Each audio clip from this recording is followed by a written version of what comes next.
Alors je prends le temps juste de m'approcher de lui. Juste rentrer en contact avec lui, respecter son espace, lui dire bonjour. Après, je visualise ma demande et je lui montre avec mon corps où je veux qu'il aille. Donc tu es positionné devant nous, naturellement tu l'emmènes vers toi. Donc si tu es avec quelqu'un, tu dis viens, on va faire ce projet ensemble, viens avec moi, viens. Sauf que là, tu as vraiment besoin qu'il se bouge sans que toi tu prends de l'énergie. Donc la position va être mise. C'est lui laisser la place. Parce que là, tu vas devant, tu dis viens avec moi. Il a besoin de voir où il peut aller. Donc juste lui donner une direction. Et puis tu te positionnes plus derrière. Voilà, là derrière. Maintenant tu lui envoies de l'énergie derrière. Voilà. Là c'est clair. Pour moi, ça s'est très bien passé aussi. J'avais déjà fait de l'ikigai coaching et j'en apprends toujours autant en fait quand je viens.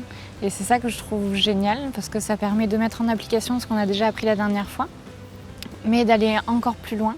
Ce que j'ai beaucoup apprécié avec le travail cheval, c'est qu'il n'y a pas de filtre. Tout de suite, il va te faire sentir si ça le fait ou si ça le fait pas.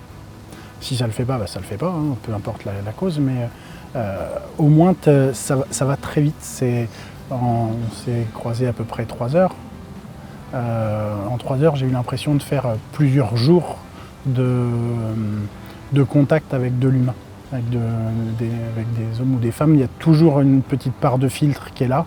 Et avec le cheval, j'ai vraiment l'impression que ce filtre, il disparaît. L'animal, là, il est vraiment en face.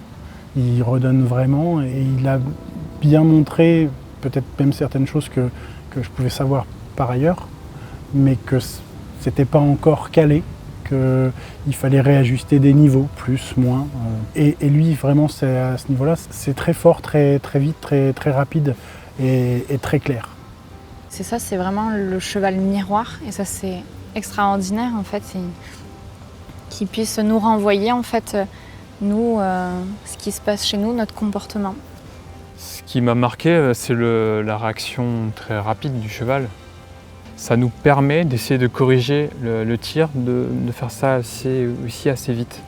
Ouais, puis avec le cheval, si on ne fait pas cet effort-là, si on n'essaye pas de comprendre dans quelle situation on est, dans quel état on est, c'est vrai que du coup ça va être difficile de se dire qu'est-ce que je dois communiquer comme information, quelle intention je dois donner au cheval pour atteindre l'objectif que j'ai défini. Moi, ce que je vois ce qui est le plus important, donc, c'est l'authenticité et la relation de confiance qu'on instaure.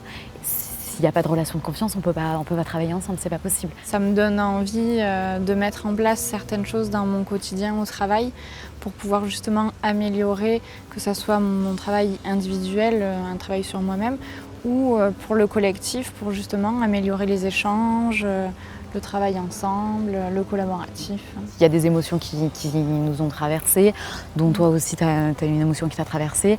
Et c'est là où tu vois vraiment la force du collaboratif, c'est que on arrive à se soutenir et à tous se mobiliser et on repart et les chevaux, et on arrive à faire partir un cheval qui ne voulait pas du tout partir quand on était en tête à tête avec lui. Et du coup, c'était beau de voir qu'ensemble, on arrivait avec notre énergie à impulser et à partir sur ça.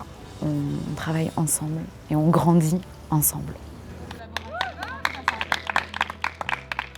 Par rapport au projet professionnel qu'on gère en ce moment, quand on a un dossier à porter, il faut vraiment le canaliser et surtout bien indiquer dans quelle direction on veut aller. Et notre position, c'est à notre conviction, parce que si on indique une direction et qu'on n'en est nous-mêmes pas convaincus, en fait, on se rend compte, là c'est le cas avec les chevaux qui ne vont pas suivre. Le travail collaboratif, là, c'est sur cet exercice-là, je ne pensais pas, mais c'est vraiment top. En plus, l'animal fait que si on faisait ça avec un coach humain, j'entends par là, il a peut-être lui aussi ses propres barrières, ses propres freins, ses propres masques, alors que là, c'est vrai qu'avec l'animal, c'est vrai que ça n'y est pas. Et c'est transparent et c'est direct. Il n'y a qu'en venant vraiment ici et en vivant l'expérience que on se rend compte de ce que ça peut chambouler, toucher. Il faut le vivre pour bien ressentir l'impact que ça peut avoir, que ce soit pour nous et aussi pour les personnes avec lesquelles on travaille.